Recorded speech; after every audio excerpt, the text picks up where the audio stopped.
We're going to talk about how to outline your goals and how to make progress on your goals and articulate them into your business. And I break this down into 3 parts. The first part is really outlining your master goal, your mission, your vision, your direction, why your company really needs to exist, and the core purpose of your business. The second is really your master plan. This is your 5 or 10-year plan, and at a high level, how you plan to get there. And the third is your practical, analytical, how you actually get things done on a day-to-day basis. This is your actionable goals. These are the things you're actually going to do on a day-to-day basis. Now, to start off, your mission or your vision, this is really the core of what you need to do. Don't jump into your actionable goals. This is one of the mistakes that many entrepreneurs make. They jump into the details of the actionable goals rather than really starting with the mission, the vision, and the why their company needs to exist. Keeping centered on your mission, your purpose, your why is really important because it focuses you on the real differentiators for your business and why your company really needs to exist. There's a great book called Start With Why by Simon Sinek that talks about this key rationale, this key principle of why, but it's really important for every entrepreneur to take this journey on their own and really figure out for themselves why their company needs to exist and what the key differentiator for their business is going to be. Now, don't just articulate it to yourself, write it down. Write it for yourself, write it for your team, and make sure your entire team knows the true purpose of your business. Now, when you have that mission and vision, you're ready for your master plan. Now, your master plan is your 5 or 10-year vision on what your company is going to become. Many companies end up failing because they get so bogged down trying to do too much in the first couple of years. If you look at some companies like Amazon didn't start off trying to sell everything to everybody. Amazon really started their first couple of years and focused on books. And once they really mastered books, then they broadened to DVDs and music. By incrementally stepping up, they were able to increment their plan and their progress in terms of e-commerce from one step to another. They didn't start off and try to sell everything and do AWS and all these other services like Alexa. They really started off with just books and then staircased it from there. Tesla is another great example of a company that had a master plan, and they even articulated it in a famous blog post. They said, we're going to build a sports car and use that money to build a more affordable car, and then use that money to build an even more affordable car, all while providing zero emission energy generation options. Now, what's important about the master plan is that you write it down. Again, this isn't just for yourself. It's something that you can articulate to your team to make sure that your entire organization is focused on the important goals and not trying to bite off too much in the first year or two. By having a clear and articulate vision, mission, and master plan of how you're going to get there, it really keeps your entire team organized and moving in the right direction. Now, the goals outlined in your master plan should obviously relate to your macro level vision and mission, but it really doesn't help you make progress on a day-to-day, week-to-week, month-to-month basis. This is where actionable goals come in.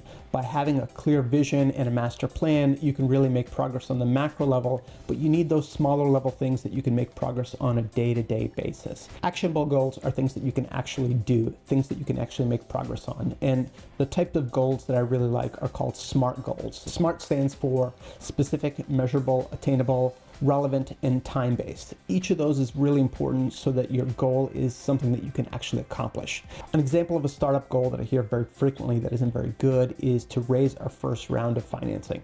Now, that's a really great goal in theory, but it's really problematic because it doesn't have some of those SMART aspects.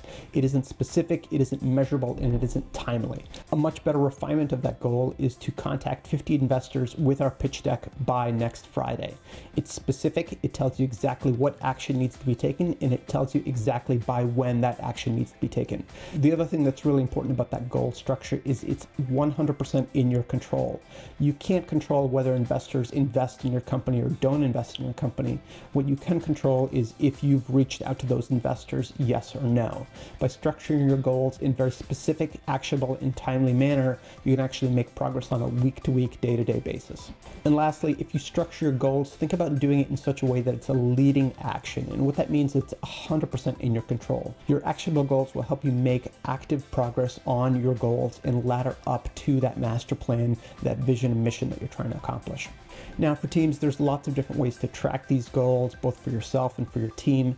Many teams use something called key performance indicators, and this is from the book Measure What Matters. There's lots of examples of companies that use KPIs or key performance indicators to track their goals, but it doesn't have to be complicated. Even simply keeping a spreadsheet that your team can see and track on a week-to-week, day-to-day basis can be helpful for providing transparency to your team in terms of who's doing what. As teams and organizations grow, it's really easy to lose track of what people are working on. By having clear and transparent accountability and visibility for people's individual goals, it's much easier to see who's on track, who's off track, and where you need to be spending your time as a CEO or leader. Now, in terms of what your actual goals should be, you should really be thinking about cross-functional aspects within your business.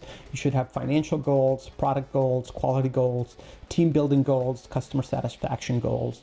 Again, you can't do them all at one time, so focus on one set of goals at one period of time to make sure you can really make progress on them. If you have too many goals, you'll find you're tracking too many numbers and not actually making progress on it. By having clear and articulate goals for each week or each day, you can really make much more progress than being spread too thin across too many goals.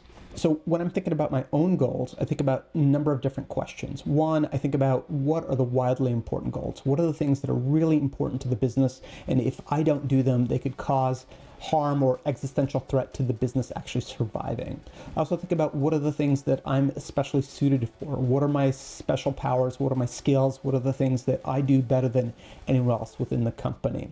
That intersection of what are the most widely important goals, the things that are really important to do in the business, and the things that overlap with the things that I'm particularly good at. Those are oftentimes the things that I want to push forward and make sure they get done right away. And lastly, I think about what is both urgent and important. Sometimes things may look urgent or important, but remind yourself that other people's fire drills are not necessarily your emergency. Keeping an eye on your master plan, your mission, your vision, why your company needs to exist, and ultimately making progress on a regular basis is the key for any startup achieving their goals and having amazing success.